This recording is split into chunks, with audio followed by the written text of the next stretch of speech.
just to make the frame. Let's say the offset is around 50. Okay. And I will create the shapes and press space bar to change the offset positions from outside to inside.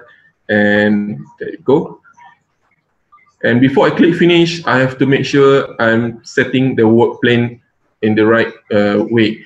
So I'm going to click this set work plane, and I'm going to choose the name, pick the reference plane front that I just created just now, and click OK. Okay, and before I click finish, I have to make sure I'm setting all the extrusion start and end. So I'm gonna just go randomly around like 500. Okay, and you will see the difference between putting a positive value and negative value. So we'll see what we got once we put these numbers. And if I go click finish, okay, and if I look in the 3D view, it will become a void. So the one that you created, void will become like this, okay? And it can also be controlled in this 3D view. Let's say if you want to shorten the length of the void, let's say you don't want to be 500, then you can make it like 400, for instance.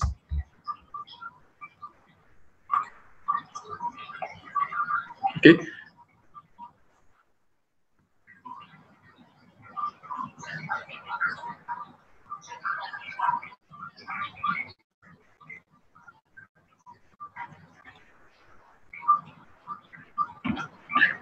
Okay, so that's how we create voids in the family modeling. Okay, and you can repeat these steps. Okay, in the front view, I'll repeat these steps by click at the create voids, void extrusions. Click at the rectangle, put the offset value of 50, and create the shape. Okay.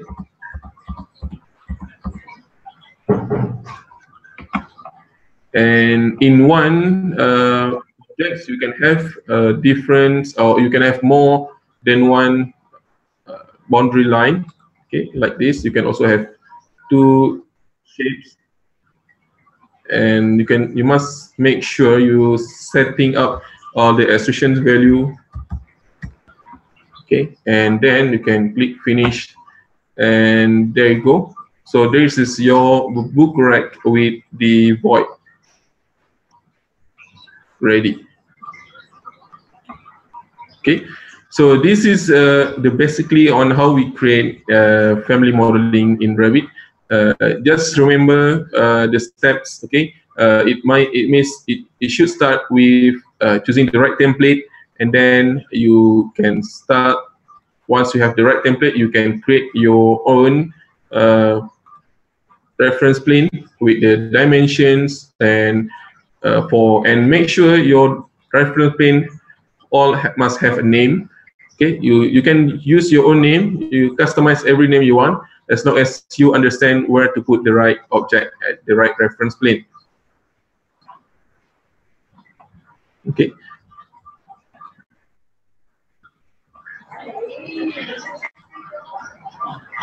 And if you can see here, if I move this line, it will automatically move along the void forms that I created. Okay, so that's the importance of creating the reference plane. Okay, it will help you to configure or you define your distance, or by moving with this reference plane, or you can have your own setup dimension later. And once we have all this ready, okay, and you can use parameter to create all the parametric value, and it will be a parametric model. Okay, so okay. So far, before we move into the parametric section, Any questions from all of you? You can just send me the chat here. Just wait a few seconds for any of your questions, and I will shout it in this webinar, try to answer all the issues.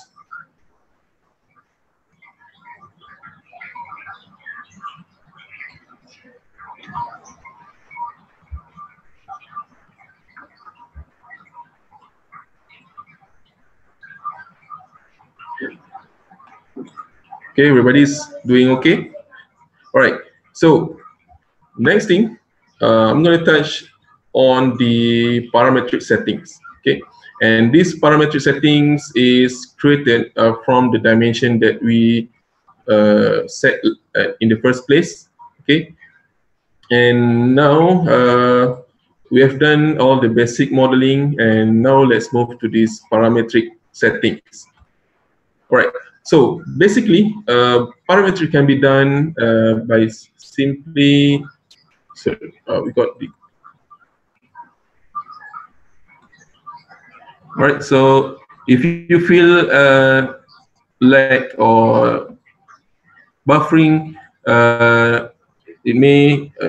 I'm sure I'm having the right speed here.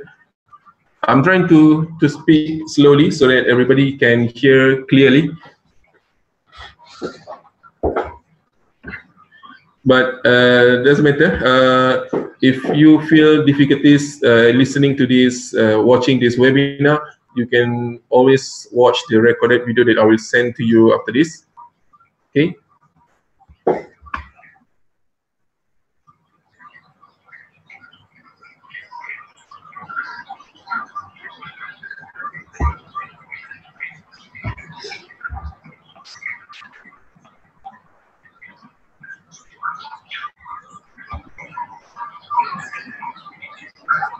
All right, so I will continue with this parametric modeling. Okay.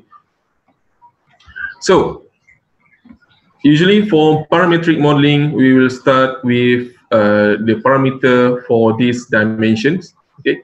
For instance, in this, if in the same family, you want to have the different types of book rack, that means different size of book racks. Now we have the 500 width and 1,200 as the length. So let's say we're going to create an options. Let's say we're going to have 500 width with 1,800 lengths. Okay, for instance. Okay, instead of you saving as this model as a different type and do it again at a different file, so it will be very tedious. So that's why I would like to introduce you Revit parameter or Revit parametric setting. So the way to do this parameter is quite easy for basic. Okay, and to do that, you'll just need to click at the dimensions that you built. Okay, and then you have to find in the label dimension diagram, you have to find this create parameter. Okay. So once you click at this create parameter, you will have these two parameter type that you need to choose. Okay, for this purpose, we'll be using the family parameter, the first choice. Okay, cannot appear in schedules or text, and we will not be using the shape parameter for this webinar. The shape parameter is totally different. Setting-wise is the same, but the purpose of having shared parameter is usually for if you are involving in a big team of project team that for all disciplines that must have a shared parameter standardized for documentation purpose. So that would be then you would choose the shared parameter for that purpose. But for your own family modeling, usually I will go with this family parameter. And let's put the parameter data. Let's say for the name, I would like to have a width, for instance.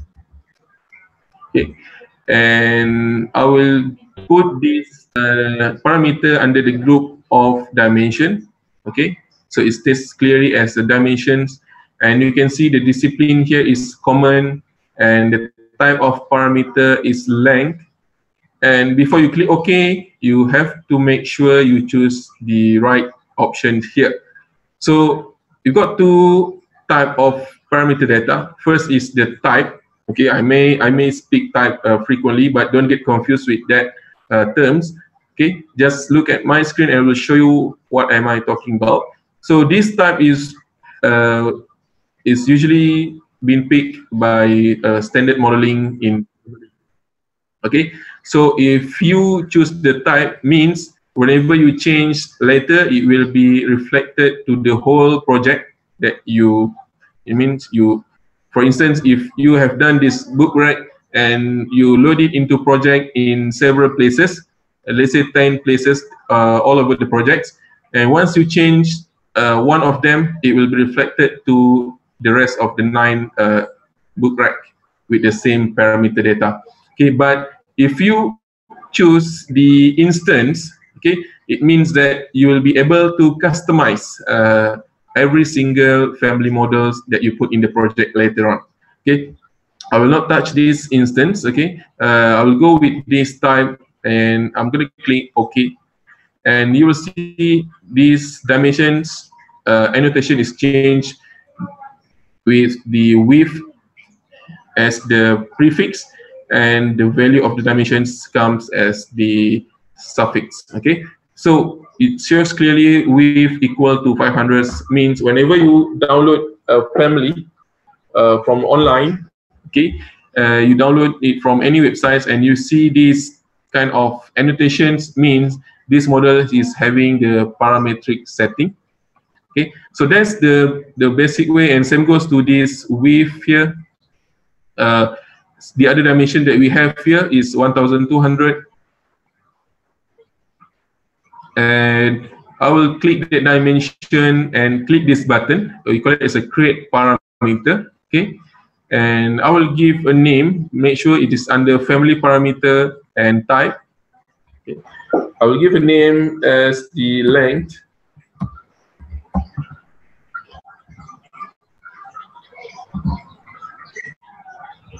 Sorry.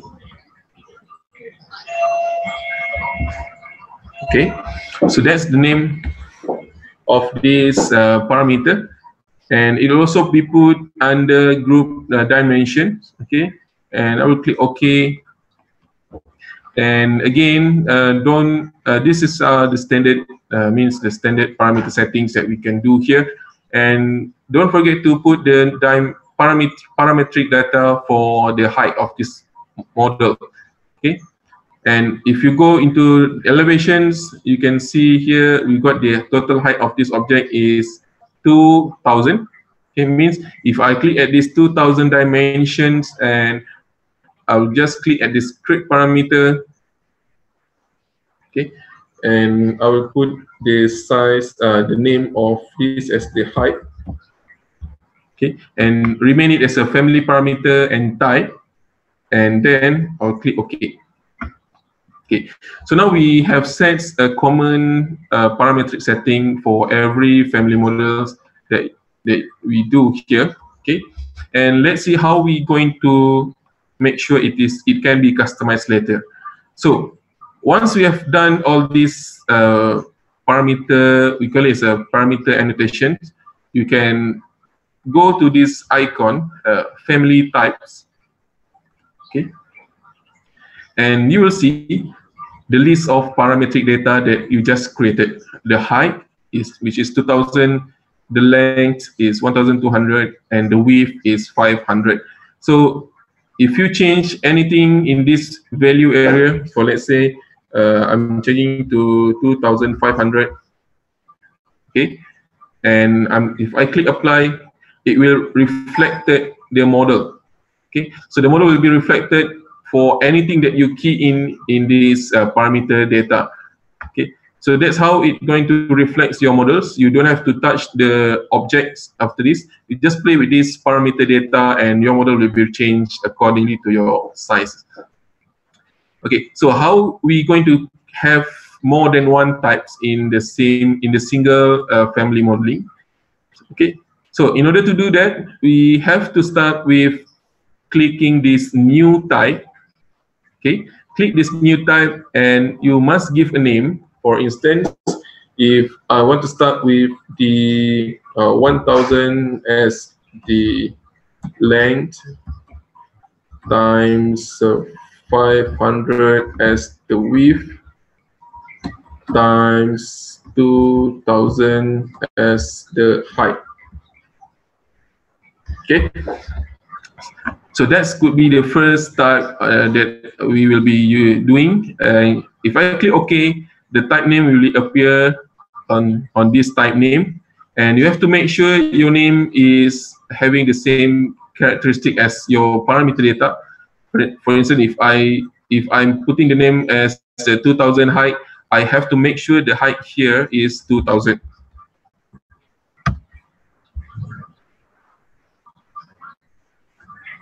Okay.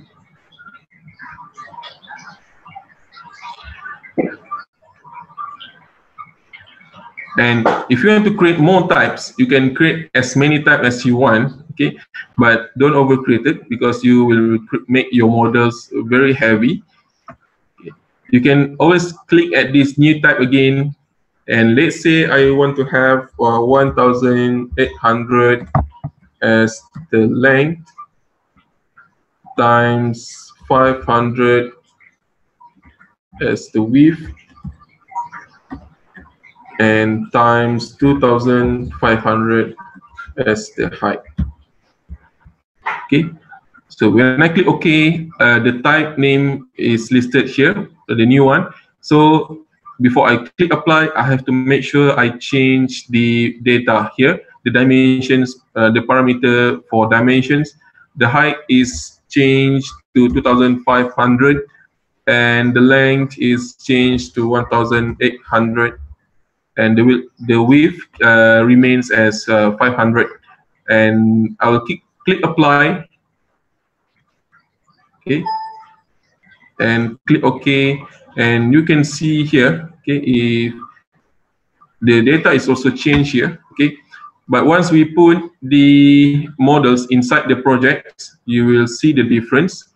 Okay, and before we send these models into projects, you can see here the dimension is not really well structured. Okay, because some of them just randomly move based on the height of this object. So you can see here, if you click the dimension, okay, you are able to lock. Means you can lock some of the dimensions so that whenever the size, the height is changed, it will keep as it is. For instance, okay, if I move this,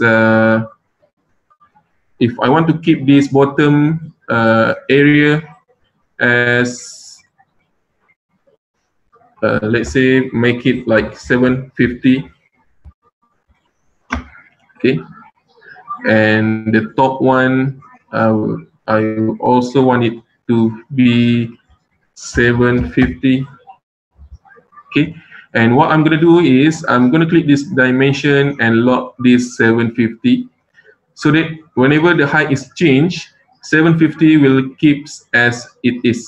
It will not be changed at all. Okay, let's see how if it works. Okay, let's say now if I go to the family types and look at this type name 1800 and times 2500, and if I change to 2000 height, okay, and click apply, okay, means it doesn't have enough. It will remove the constraints, doesn't matter, but that's how it works. Okay, if you can see in the top line here, it will keep 750 as it is. Okay, and if I change this back to this type 500, click apply, okay, it will be back to this 750. Okay, so there's some of the tricky things that we can do with dimensions. Okay, there's even the parameter can be done from the dimensions, and you can see here we've got a book rack ready to be loaded into models, and putting the parameters for dimensions so that we can adjust the size after that. So let's say I'm going to fix some of this. Let's say I'm going to make it like 600 and log. Okay.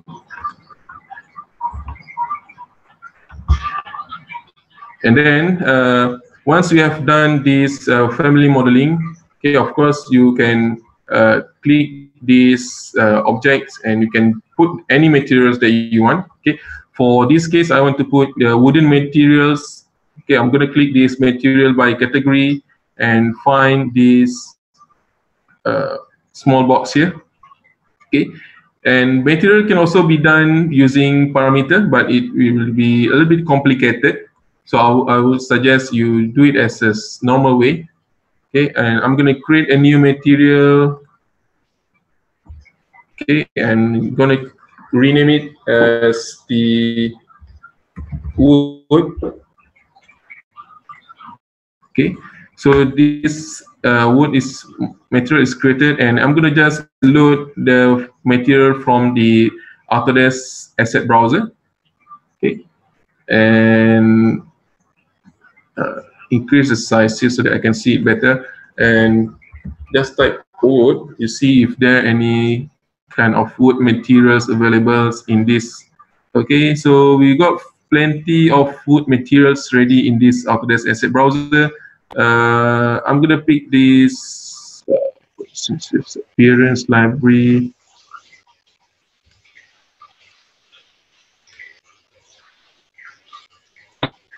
Okay, let's say I'm picking this birch material, and to put it into the material that we created, you just click at this button, replaces the current asset in the editor with this asset, and it will be loaded into material browser. Okay, and you will see it is loaded into the appearance, means all the mapping, all the reflection settings, if there are any bump elements or bump settings, it will be also available in this setting. It will use default by setting by Autodesk, and you can also control these graphics.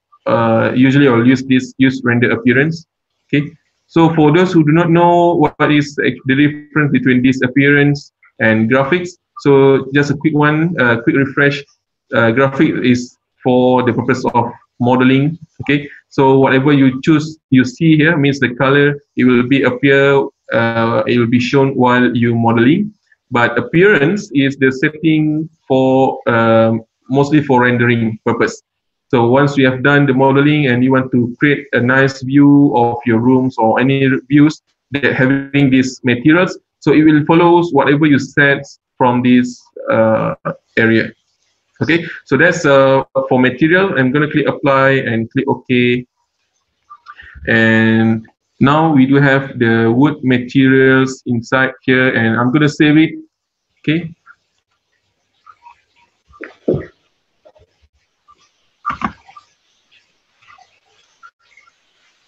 Okay. Please make sure if you want to save this file, you have to make sure you click at the save as family. Okay. And let's say I'll just put it on my desktop. This one is a book rack 01, and click options, click OK, save it. Okay, and I will close all these windows, and I will open some of the sample projects. Okay, sample files, and go with this Revit RAC basic sample project. So these are all the standard sample files. If you are using 2017 and above, you'll get to see these sample files. Okay, and I'm going to go put this book rack in the level 1. Okay, and to do that, it's either you choose the architecture component and place the component, okay, and click load family and find your items like this. This is book rack here. Okay, you can load it here, okay, or if you still in the family modeling file, you can choose these two options: load into project and load into project and close. Okay, so the purpose of do it from here is that usually we do most of the family editing, and then we forgot to save, and sometimes we just click load into project so that it will load into project without save. So just to be sure, you have to save. To be safe, you have to save your family file as a separate file. Okay, so that you can click at this load into project and close. Okay, it will close the family file and load that into. Okay, never mind. Okay, let's try to use this. Okay, now the book rack here, as you can see, the properties is loaded. Okay, and then I will see, I will, I will try to put this here, and let's see if I can get the right position. Okay, I'm gonna select this element.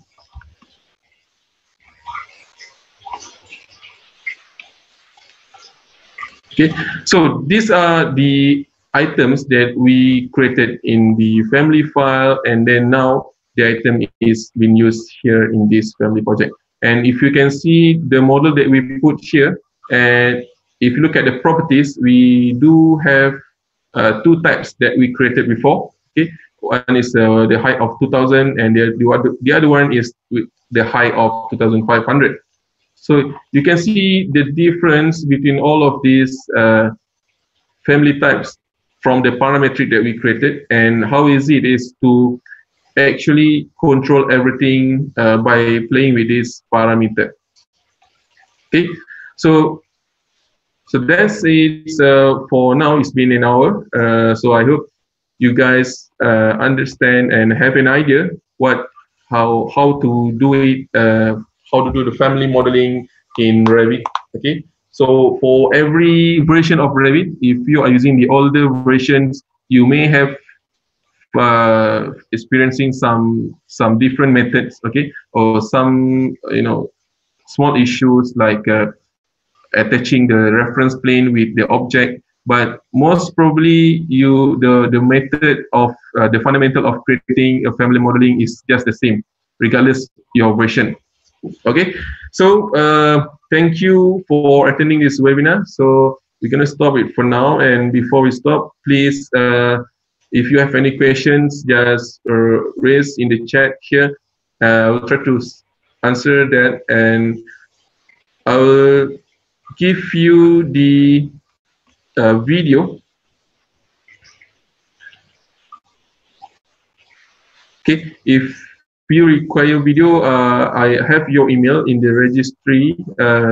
But if you are not registered before in this webinar, you can give me, maybe you have any other emails that you can put in this group chat, okay, or you can chat it privately in this Zoom meeting, okay, and give your email address if you have a different from the registered one, or if you have any personal email, okay.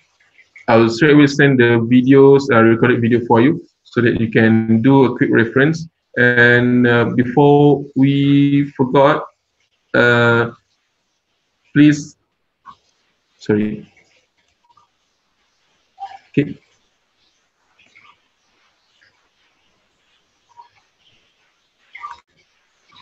Okay. So for any other upcoming events, don't forget to reach out our website, https://acadsystems.com/events, and you will find some of the free workshops advertised here. Okay, this is, and also don't forget to reach out our Facebook for any live update. Okay, and any update on new features, it will be also listed here, and also for all our activities. Okay, all right. So thank you for all the participants, and I hope we'll see you guys in the next webinar. Okay. All right. Okay. Thank you for joining this webinar.